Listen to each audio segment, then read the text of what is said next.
When professional athletes leave the sports they love, they often find themselves in a dilemma. What to do with their time and where to put the passion that took them to the top of the sport. Former flyer Riley Cote usually got his message across with aggression when he was on the ice. But now he's pushing a different message, trying to change a perception to help someone close to home. John Borak has a story. Riley Cote has never had a problem standing up for what he believes and what he feels is right. Only now, Cote can push his message across without punishing an opponent's face. It's not to say his message isn't in your face. I think it's one of those things, and I expected it. It's semi-controversial, and I expected that, but it's all for the right reasons. I mean, I really believe that this could help heal bodies, the environment, and the economy. Cote is stressing the importance of a healthy diet along with disease prevention. Sounds great, but with the help of hemp, the same plant associated with marijuana, hippies, and a 1970s rock culture. I expected roadblocks going into this. I mean, it's not an easy thing to sell. You can't grow it, and it's connected to marijuana. So, I mean, I understand that, but I was going forward no matter what. Just to preach the health and nutrition, the holistic healing, and to promote a plant that has endless uses. Hemp from its seed supplies the essential omega and amino acids recommended for a healthy diet. Of course, here in the U.S., it's illegal to cultivate the plant, so it's hard to ensure its quality. This bag was produced in Canada. So if Riley Cote is pushing for the legalization of hemp and marijuana, you can understand why. It makes no sense to outlaw nature. I mean, especially when this resource has been around since the start of time. You know, I got into hemp because of the hemp protein, the hemp seeds, and the hemp foods because, you know, they're nutritious, they're healthy, and they help people heal. If anybody wants to hear my story, I'm like, it's living proof. Riley's sister Jamie was diagnosed with multiple sclerosis 12 years ago. Since then, she has battled asthma, vertigo, and at times muscle failure. And when modern medicine failed to work, Jamie looked for an alternative. I had a relapse in between medicines, so I knew I needed something. But I was getting sick from these things. I was flu-like symptoms all the time from these meds, and I was still getting symptoms. So clearly it wasn't working out. So I stopped completely, started homeopathy, started a vegan diet, and went to hemp seeds.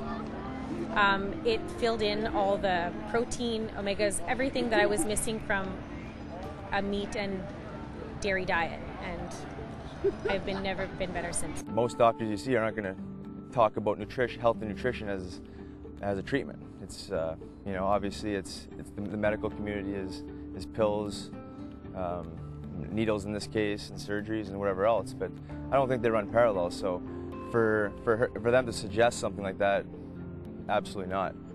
But as you might expect, the medical community has a much different take. Dr. Stephen Gollop, a neurologist at Lincoln Elm Medical Center, treats MS patients weekly and would never recommend hemp in any form as a treatment. Unfortunately, there's no scientific evidence to support any of that.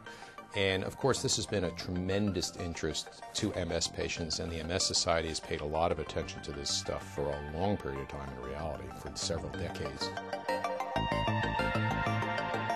They may actually be in a quiet phase of the disease, and they are attributing it to something that they've done, and maybe it's just their good fortune that they're in a quiet phase of the disease. And that's wonderful, but very, very hard to make a lot of scientifically. One case is very tough. Anecdotes are very tough in a disease that's so variable.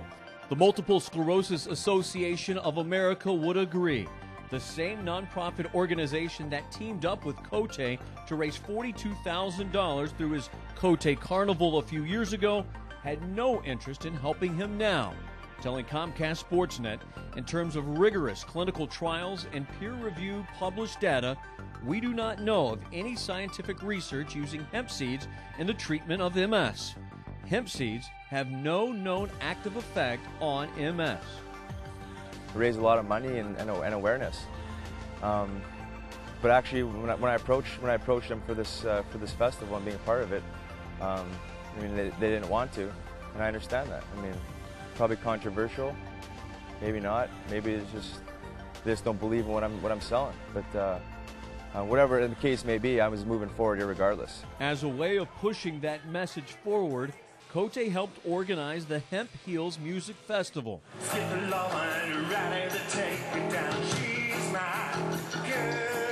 A one-day concert where the hemp plant could be seen or tasted on just about anything. And a reminder that hemp-based products can be purchased right here in the U.S. as long as it's imported from another country. It's a health food, a very healthy food, and you're paying top dollar for it, and people really can't afford to eat that. So, I mean, you're putting one of the healthiest foods on earth at a price people can't really afford. It just doesn't make much sense. So there's no question why people don't know much about it. You know, the information's not really out there. People hear hemp, they hear marijuana, and they're scared off. People see the cannabis leaf and they're feared by it. I mean, they shouldn't be. It's nature. I mean, this thing's grown since the start of time. And the debate has been growing seemingly ever since. Another fight that Riley Cote isn't willing to back down from. Riley stays active and stays in the game, preaching healthy nutrition with his players as an assistant coach with the Adirondack Phantoms. When we come back, as a kid, I always loved football. off the bench, keeping his head in the game. No, let it go. And later, a rodeo roundup you gotta see to believe it.